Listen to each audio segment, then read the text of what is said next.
नमस्कार, आप देख रहे हैं प्राइम टीवी और मैं हूं आपके साथ मुस्कान अजमानी। जब से हमारा देश आजाद हुआ और आज की डेट तक एक नारा सबने सुना होगा, भारत माता की जय, भारत माता की जय। स्कूल से लेकर सड़कों तक और यहां तक कि कई कई जगहों बैनर्स और पोस्टर पर भी ये नारे सुने होंगे और ये नारे गांव से लेकर शहरों तक में लगाए जाते हैं, क्योंकि इस नारे से अमूमन लोगों को देशभक्ति का एहसास होता है और ये नारा देश के प्रति लोगों की आस्था को भी अच्छे से दर्शाता है। तो फिर आखिर इस नारे से हर्ष कैसा? लेकिन आज की ओछी राजनीति ने भारत माता की जय को भी धर्म से जोड़कर रख दिया है और आए दिन भारत माता की जय नारे पर भी बवाल होता है। एक बार बवाल फिर किसी कार्यक्रम में हुआ, जहां बसपा के सांसद और बीजेपी के एमएलसी एक दूसरे के आमने सामने आ गए हैं। पूरी कहानी आपको बताएंगे, लेकिन उससे पहले ये वीडियो देखिए।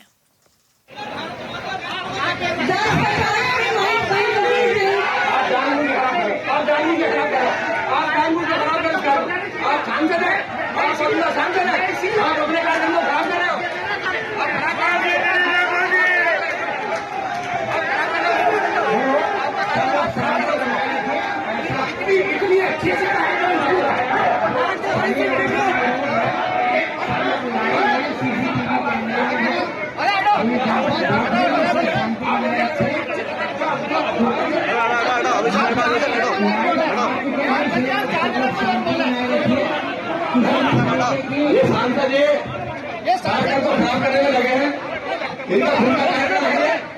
बड़ा सोचना चाहिए था। मुख्यमंत्री जी को ले लो और जी बताएं। बड़ा सोचना चाहिए। वो सांसद है यहाँ के। भारत माता की जय मारना, छठ माता की जय करना कोई ऐसा नहीं है। ये हमारा नारा, हिंदुस्तान के लोगों का नारा, उसका उन्होंने विरोध किया। ये बहुत, मैं समझता हूँ, बहुत निंदनीय बात। क्या कहा है? भारत माता विवाद किस बात पे हुआ है? भारत माता की जय मारने पे विवाद तो हुआ कि ये सरकारी कार्यक्रम है। सरकारी कार्यक्रम में भारत माता की जय नहीं मारी जाएगी।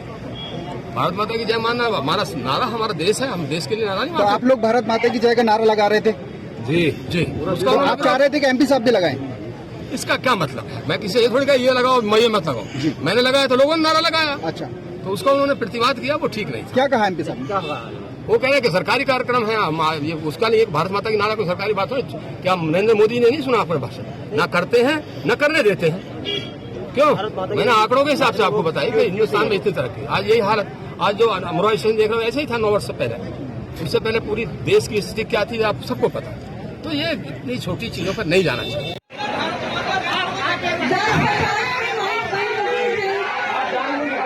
इस वीडियो को देखा। ये वीडियो अमरोहा का है, जहां रेलवे स्टेशन पर एक कार्यक्रम का आयोजन हुआ था, जहां भारत माता की जय नारे की गूंज सुनाई दे रही थी। इसी दौरान बसपा के सांसद को ये नारा इतना खल गया कि वो स्टेज पर आकर लड़ाई झगड़े पर उतारू हो गए। इस दौरान वो माइक भी छीनते हुए नजर आए। बसपा सांसद और बीजेपी एमएलसी की ये नोकझोंक की तस्वीरें भी लगातार हम अपने दर्शकों तक पहुंचा रहे हैं और ये नोकझोंक भारत माता की जय नारे को लेकर हुई है। BJP MLC doctor Hari Singh Dhillon के बीच ये नोकझोंक हुई है और इस नोकझोंक की वीडियो भी लगातार हम अपने दर्शकों तक पहुंचा रहे हैं। भारत माता की जय इस नारे से आखिर किसी को हर्ष कैसे हो सकता है? जब जब चुनाव आता है तो हर एक मुद्दे को राजनीति से जोड़ा जाता है, हर एक मुद्दे पर रणनीति तैयार की जाती है, सांप्रदायिक रंग उसको किस तरीके से दिया जाए इस पर चर्चा भी होती है शायद। तभी तो तमाम बड़े पार्टियों के जो नेता है वो भारत माता की जय जैसे नारों पर ऐतराज जताते हैं।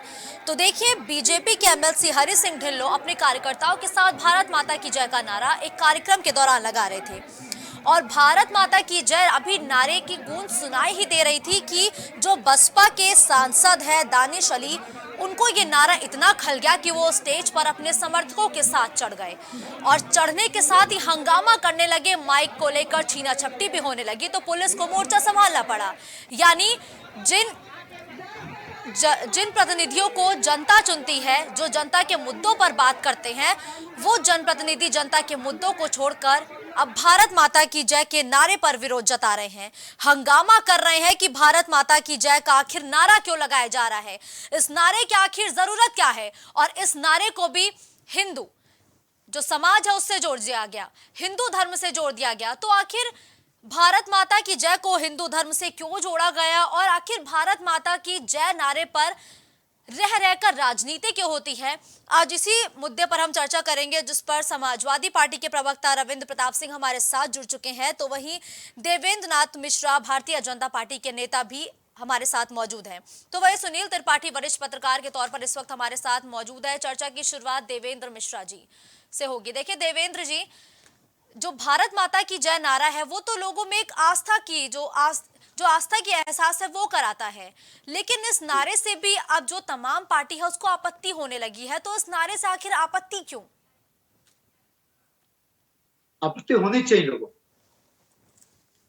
और जैसा कि अपने आचार व्यवहार से हमेशा सदन हो, सड़क हो, हर जगह ये भारत माता की जय से जाने क्यों विद्वेष रखते हैं।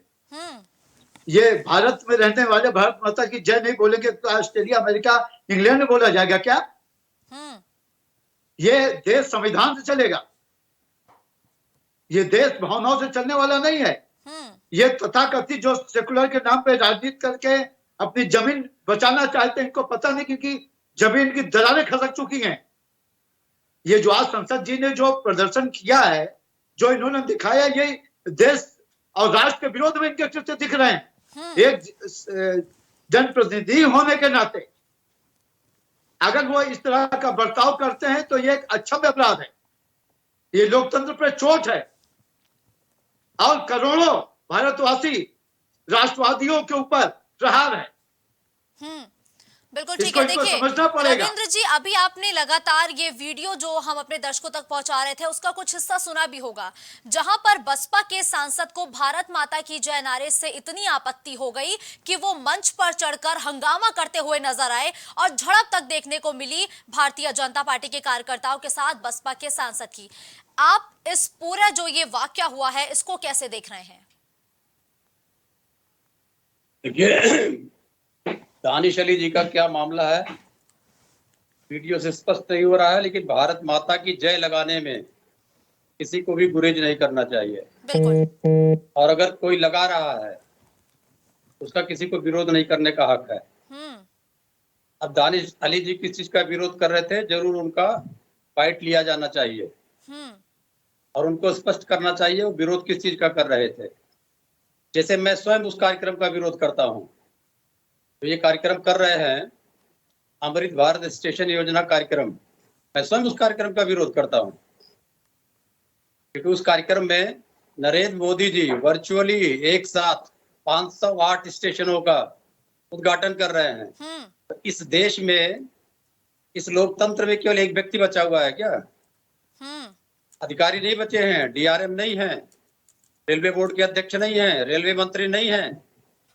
ठीक है रविंद्र जी, आप कह रहे हैं कि ये जो विरोध हुआ है इसकी वजह क्या है? मैं अपनी टीम से बोलूंगी कि एक बार फिर से वीडियो प्ले कर दीजिए ताकि जो हंगामा हुआ है, जो वाकई में असल मुद्दा है, वो रविंद्र जी के साथ ही जो जनता है वो भी समझ सके। वो लेके आओ दानिश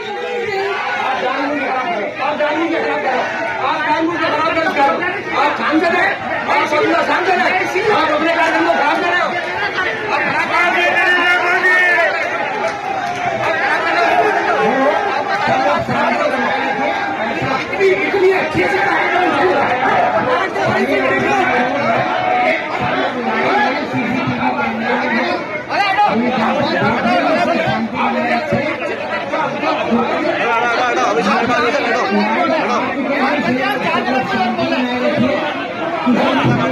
ये सांसद ये सरकार को खराब करने में लगे हैं, इनका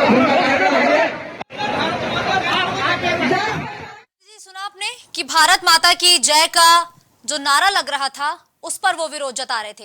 ये अलग की चीज है रविंद्र जी कि आप इस कार्यक्रम को लेकर विरोध जता रहे हैं, प्रधानमंत्री क्यों आखिर इन सब चीजों का उद्घाटन शिलान्यास करते हैं उस पर विरोध जता रहे हैं, लेकिन जो आज का मुद्दा है वो ये है कि क्या भारत माता की जय नारे पर आपत्ति होनी चाहिए? रविंद्र जी एक मिनट, जब मैंने कह दिया कि भारत माता की जय पे जो कोई भी विरोध करता है उचित नहीं है, और दानिश अली जी का जब तक बाइट नहीं आ जाएगा, आपकी इस बाइट से संतुष्ट नहीं है। मैं कह रहा हूं अगर वो भी विरोध कर रहे थे भारत माता की जय का तो वो गलत हैं।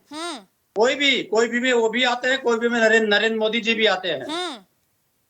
तो आपने उस बाइट को दोबारा चला के उस सेंटिमेंट को भड़काने का प्रयास किया, जो नहीं करना चाहिए था। रविंद्र जी, यहाँ सेंटिमेंट भड़काने के प्रयास नहीं है। पहली तो बात आप ये समझिए, जब मुद्दा जनता के सामने है तो आप गोल मोल बातों को नहीं कर सकते हैं ना, कि किस मुद्दे पर हुई, पता नहीं क्या बात हुई, पता नहीं क्या चीज हुई। अरे जनता के सामने बाइट चल रही है सर, रविंद्र जी, जनता के सामने बाइट चल रही है।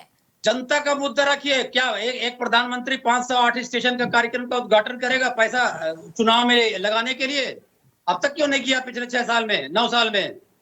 क्या उसको चुनाव के लिए पैसा चाहिए? या हर जगह अमर होना है, हर जगह नरेंद्र मोदी का पोस्टर लगवा देना है, नोट पे भी लगवा दे? ये जनता का मुद्दा है। जनता का मुद्दा वो नारा नहीं था, नारा था उसका मैं आलोचना करता हूं। लेकिन जो मुद्दा है जनता का, ये क्या नरेंद्र मोदी केवल इस देश में बचे हैं और कोई है नहीं इस देश में?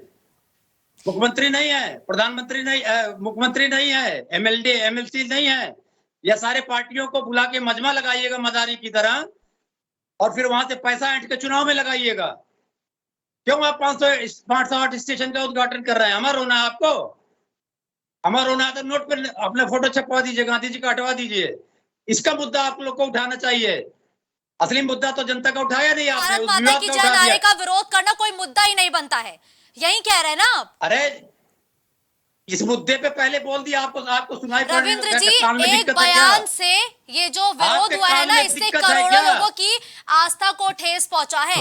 कभी ओवैसी भारत माता की जय नारे को लेकर विरोध करते हैं, कभी बसपा के सांसद विरोध करते हैं, तो ये लोगों की आस्था का प्रतीक है। रविंद्र जी, 1 मिनट, यहाँ हिंदू मुसलमान जैन ईसाई छोड़ के बात करिए।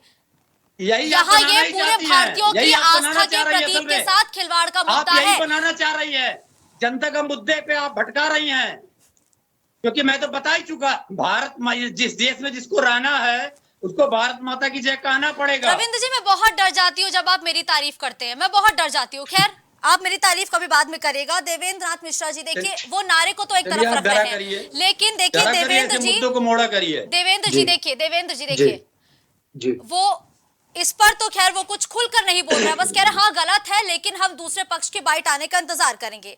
लेकिन दूसरी तरफ वो ये कह रहे हैं कि क्या हर एक योजना का शिलान्यास, लोकार्पण करना प्रधानमंत्री नरेंद्र मोदी को जरूरी है? क्या वो अमर होना चाहते हैं हर एक मुद्दे पर लेकर? इनकी बौखलाहट, इनकी झल्लाहट वो आसानी से समझी जा सकती। ये व्याकुल है, छटपटा रहे हैं। बहरहाल हम विषयांतर नहीं करेंगे। मुख्य रूप से जो आपका कहना है कि चूंकि वो माननीय नरेंद्र मोदी जी देश के प्रधानमंत्री हैं, 140 करोड़ देशवासियों का नेतृत्व कर रहे हैं। ये समाजवादी पार्टी, ये जो क्षेत्रीय दल है, ये इनको कोई अधिकार नहीं उनके खिलाफ कोई बात करना। अगर मणिपुर में कौन नेतृत्व कर रहा है? 508 रेलवे स्टेशनों का कायाकल्प कर रहे हैं, नवीनीकरण कर रहे हैं, इसमें इनको आपत्ति क्या है? इनको तो समर्थन करना चाहिए। दूसरी चीज ये जान लें कि जो भी कार्यक्रम हुए हैं, जिस स्टेशनों पे हुए हैं, वहां से उस जिले से संबंधित जो भी जनप्रतिनिधि थे किसी भी दल के, सबको सम्मान सहित बुलाया गया है। इसको जो रेलवे के अधिकारी हैं उनकी सुपरविजन में कार्यक्रम आयोजित किए गए। ये बात को घुमाने का, लोगों को बरगलाने का काम नहीं है। आपको मुक्त करने तो काम कर रहे हैं नरेंद्र मोदी कि देश 508 स्टेशनों का कर रहा है, वैसे आगे बता दो 1500 स्टेशनों का पुनर्करण होने जा रहा है। और ये चुनाव की बात, तो चुनाव तो हर 5 साल में होना है, विधानसभा लोकसभा चुनाव होते रहेंगे, लेकिन जो विकास की अनुरत जो गाड़ी एक्सप्रेस चल रही है उसको बाधित करने का इसका प्रयास है। और ये जो मुंगेरी लाल की हंसी सपने देख रहे हैं, ये देखना बंद करें। देश की जनता आज अब आशा भरी नजरों से भारतीय जनता पार्टी को देख रही है। और जनता को, आम जनता को भाजपा के प्रति विश्वास है, इसलिए जनता उनको चुन रही है। और आने वाले चुनाव में हमें मुद्दा रहे ना रहे, हम राजनीतिक दल के लोग हैं, हम सीजन में नहीं उतरते। सपा बसपा अन्य दलों की तरह के चुनाव आ गया तो हम मेढक की तरह उछल के आके कौं करने लगेंगे। हम भारतीय जनता पार्टी के लोग चुनाव के बाद इस राष्ट्र, इस देश, इस समाज के विकास के लिए, जनहित के लिए तुरंत उतर पड़ते हैं और अनुरोध 5 साल काम करते हैं। कोई अधिकार नहीं इनको हमारे खिलाफ बात करने का। ठीक है या देवेंद्र भाई जी, बराबरी जी थोड़ी यहाँ नकल करने के हिसाब ठीक है में नहीं है। देवेंद्र जी, आप एक छोटा जी। सा कमेंट लेते हैं सुनील जी से। देखिए सुनील जी, जी। भारत माता की जय जी। नारे पर अमूमन विरोध देखने को मिलता है। कभी असदुद्दीन ओवैसी कहते हैं कि मैं भारत माता की जय का नारा नहीं लगाऊंगा। क्या भारत माता की जय नारे को धर्म से जोड़ना मुनासिब है क्या?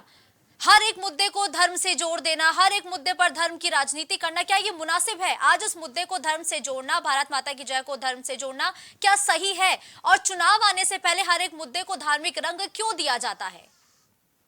देखिए मुस्कान जी, जहां तक मुझे जानकारी मिली है मीडिया के माध्यम से, अगर भारत माता की जय नहीं बोलेंगे तो क्या पाकिस्तान, अमेरिका और फ्रांस की जय बोलेंगे? जैसे हमारे बड़े भाई आरपी सिंह जी ने कहा, मैं इनकी बात को स्वागत करता हूं कि देश के आजादी के शहीदों ने भी, उसमें हिंदू, मुसलमान, सिख, ईसाई सब थे, उन्होंने भी वंदे मातरम का नारा लगा करके और भारत माता की जय बोल करके अंग्रेजों की बेड़ियों से भारत को मुक्त कराया। आज कुछ कट्टरपंथी सोच के लोग और कुछ अपनी राजनीति चमकाने के लिए कि जात विशेष का सहयोग वोट उनको मिल जाए, इसलिए भारत माता का विरोध करते हैं। मेरी समझ से विश्व में कोई ऐसा देश नहीं है जिसको मां के रूप में पुकारा जाता हो भारत को छोड़ करके। अगर मुस्कान जी हो तो आप बताइए हमको राष्ट्रीय चैनल पे।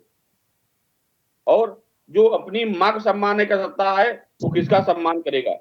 ये बड़ा कष्टमय है। मुझे लगता है कि जब राजनीतिक लोग, चाहे ओवैसी जी हो, ओवैसी जी तो खैर कोई बातें भी मैं चर्चा नहीं करना चाह रहा हूं, लेकिन राजनीतिक दल जब इस तरह में भारत माता की जय नहीं बोलूंगा तो आप किसकी जय बोलेंगे? ये तो आप बता दीजिए जनता के बीच में। चुनाव नजदीक आ रहा है मुस्कान जी, अपने वोटरों को प्रभावित करने के लिए भी कुछ चंद राजनीतिक, जिनका न कोई धर्म होता है, न कोई मजहब होता है, न कोई राजनीति होती है, एन प्रकार सत्ता हासिल हो, ये उनका मेन मुद्दा होता है। जो देश से प्रेम करता है वो भारत माता से और हिंदुस्तान से भी प्यार करता है, मेरा ये मानना है। और जो देश से प्यार नहीं करता है, कट्टरपंथी है, वो वंदे मातरम, भारत माता की जय, इन सब चीजों का विरोध करेगा।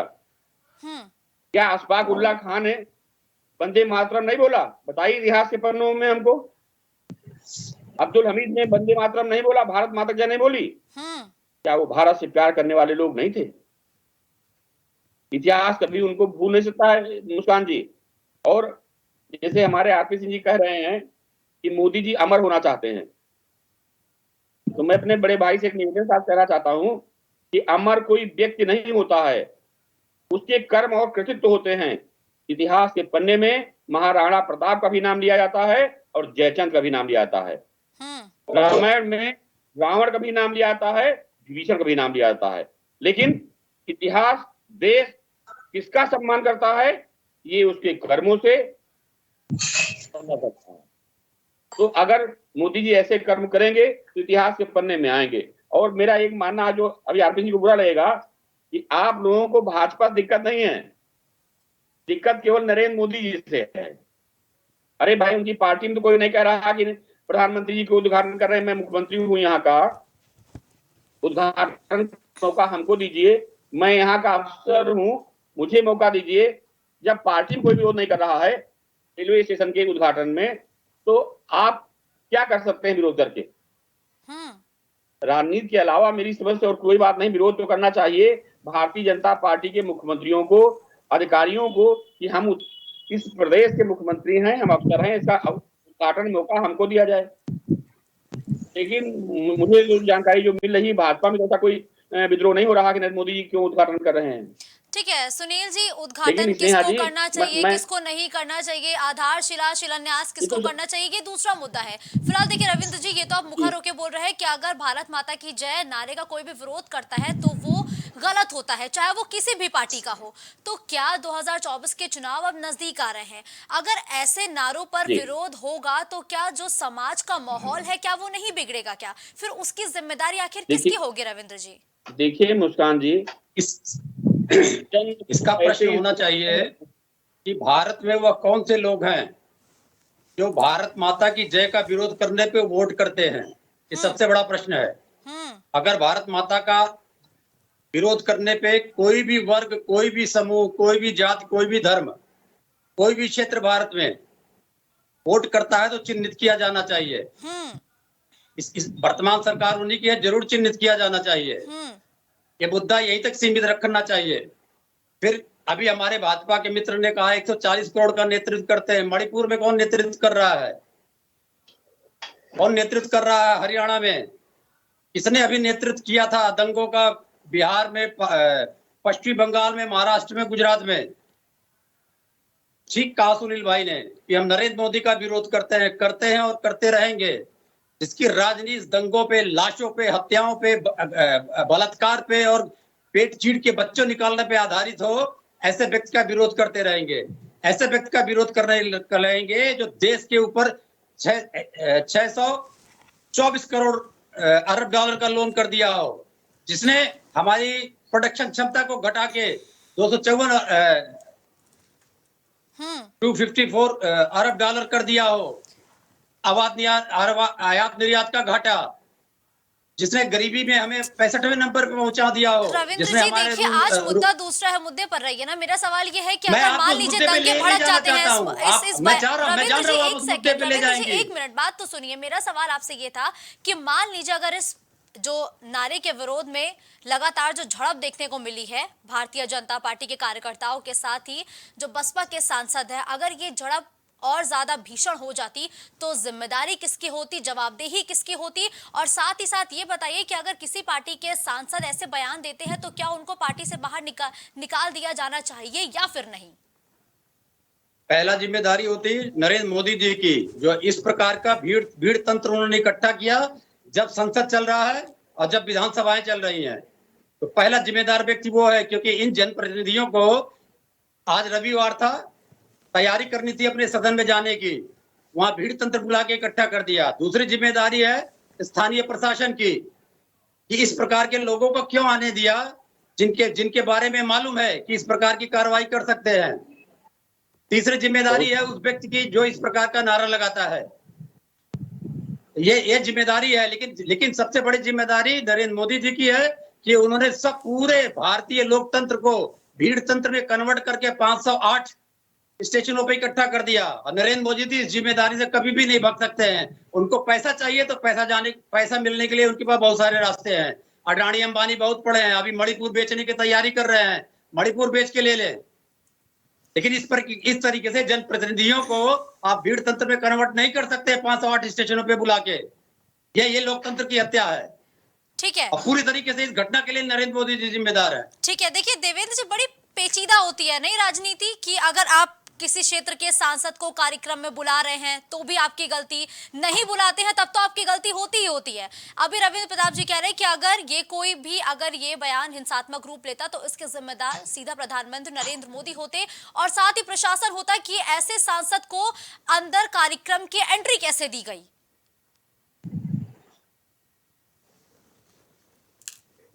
मुझे लगता है या तो विषयांतर कर रहे हैं, विषय से हट के बात कर रहे हैं, या तो इसको दूसरा स्वरूप देना चाह रहे हैं रविंद्र भाई।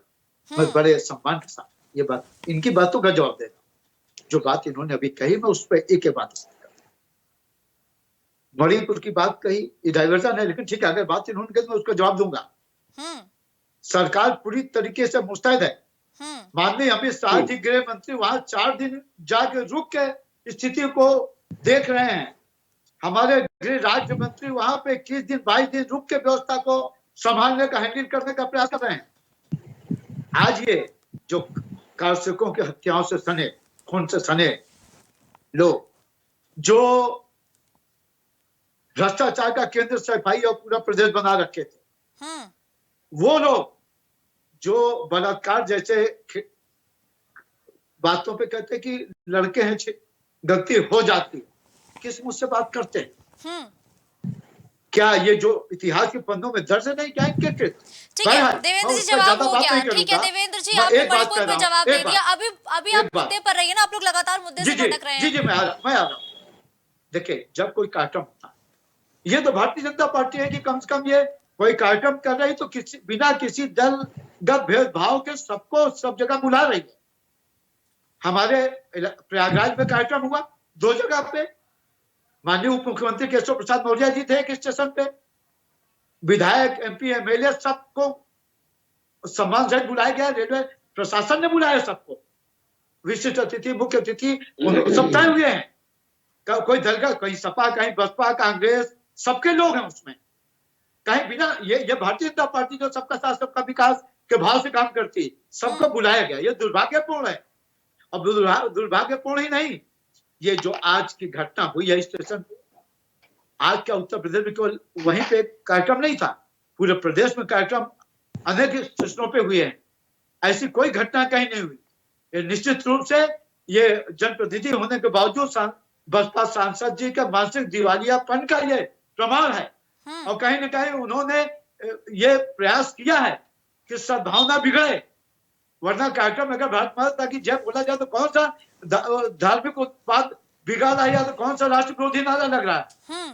और जिस वो उनके समर्थक सड़क माइक छीन के और उसका विरोध कर, निश्चित रूप से ये विध्वंसकारी राष्ट्र विरोधी तत्व है, इसकी हम खुली भर्त्सना करते हैं और सभी को करना चाहिए। और रविंद्र जी को भी खुल के नाम लेके करना चाहिए अगर इनका राष्ट्र के प्रति कोई प्रेम है तो। ठीक है, देखिए रविंद्र जी, आप कह रहे हैं कि अगर कोई ऐसा बयान देता है तो जनता उसे वोट नहीं देती है। ओवैसी की अगर हम बात करें तो लगातार ओवैसी के जो वोटर्स हैं वो अच्छे खासे हैं, क्योंकि अगर हम यूपी के नगर निकाय चुनाव की बात करें तो यहाँ पर भी उनका वोट परसेंटेज बढ़ा है।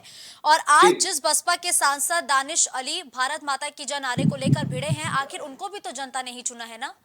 तो क्या आप ये कहना चाह रहे हैं कि जो जनता उन्हें वोट देती है उनको भी बंद कर दिया जाए क्या? ये जो आपका स्टार्टिंग और एंडिंग जो इंटरसेप्शन है, इसका मुझसे कुछ भी लेना देना नहीं है। नहीं रविंद्र जी, बयान आप ही का है। रविंद्र जी कैसी बात कर रहे हैं आप? देखिए आपको अपने बयान अब याद नहीं रहते। मैं अपने बयान शब्द लिख दूं और लिखा हुआ भी है आपके पास में। मैंने कहा भारत माता की जय का विरोध करने वाले कौन लोग हैं जो भारत माँ का विरोध करने पर वोट देते हैं, उनको चिन्हित किया जाना चाहिए थे। मेरा बयान था, अभी भी है, आगे भी रहेगा। वही बात। इसमें आप अपनी मर्जी से कुछ भी जोड़िएगा, उसका लिए मेरे लिए कोई उसका अर्थ नहीं है। चिन्हित किया जाना चाहिए। दूसरा विषय ये है जो आपने पूछा, यानी कि आप ये कह रहे हैं कि नेता अपनी जुबान पर लगाम नहीं लगाएंगे, बल्कि जो जनता है उसको भरो और जेल के अंदर कर दो। पकड़ के बंद करिए ना उसको। तो सांसदों का क्या रविंद्र जी, क्या सांसदों की कोई जवाबदेही नहीं है? माहौल खराब होगा अगर इस बयान से, तो क्या सांसद बाहर खुला घूमे? सांसद फिर अगला चुनाव लड़े और फिर वो सांसद बन जाए। अरे उस सांसद को पकड़ के बंद करिए ना, अगर उसने अपराध किया है। अगर आता है 153A में आता है, तो आपने किसको नहीं पकड़ के बंद किया हुआ है? मुख्यमंत्रियों को बंद किया हुआ है, आपने तमाम जगह के मंत्रियों को बंद किया हुआ है। इसको तो बंद करने में आप क्यों गुरेज कर रहे हैं? बंद करिए। चलिए ठीक है, फिलहाल वक्त हमें इतनी इजाजत दे रहा है। तो देखिए लगातार आपको बता दें कि जो बयान है चुनाव आने से पहले वो तूल पकड़ते जा रहे हैं, क्योंकि अब भारत माता की जय को लेकर के भी विरोध शुरू हो गया है, क्योंकि अब भारत माता की जय नारे को भी कहीं ना कहीं धर्म से जोड़ा जा रहा है। धन्यवाद आप सभी गेस्ट का हमारे साथ जुड़ने के लिए। तो देखिए मंच पर ही सांसद और एमएलसी आमने सामने आ जाते हैं, क्योंकि जब एक कार्यक्रम के दौरान भारतीय जनता पार्टी के एमएलसी भारत माता की जय का नारा लगाते हैं तो बसपा के सांसद को यह बात इतनी खल जाती है कि वो मंच पर आते हैं और प्रदर्शन करना शुरू करते हैं, हंगामा शुरू करते हैं। अब सवाल यह है कि हमारे जो स्वतंत्रता सेनानी थे वो भारत माता की जय नारा लगाते लगाते फांसी के फंदे पर चढ़ गए थे। और आजादी से लेकर अगर हम 2023 की बात करें, क्योंकि हम साल 2023 एक मॉडर्न भारत में जी रहे हैं, आज भी भारत माता की जय का नारा हम स्कूलों में सुनते हैं, स्कूलों की प्रेयर्स में सुनते हैं। तो आखिर अगर एक खुले मंच से इस नारे को लगाया जा रहा है, इस नारे के जरिए जनता के बीच में योजनाओं को पहुंचाया जा रहा है, तो आखिर विरोध करने का औचित्य क्या है? क्या हर एक मुद्दे पर राजनीति सही है? क्या भारत माता की जय के नारे को हिंदू धर्म से जोड़ना जरूरी है? ये तमाम सवाल ऐसे हैं जिनको हम एक बार फिर से जानने का प्रयास करेंगे। फिलहाल हमारी इस चर्चा में इतना ही। देश और दुनिया की तमाम बड़ी खबरों के लिए आप देखते रहिए प्राइम टीवी।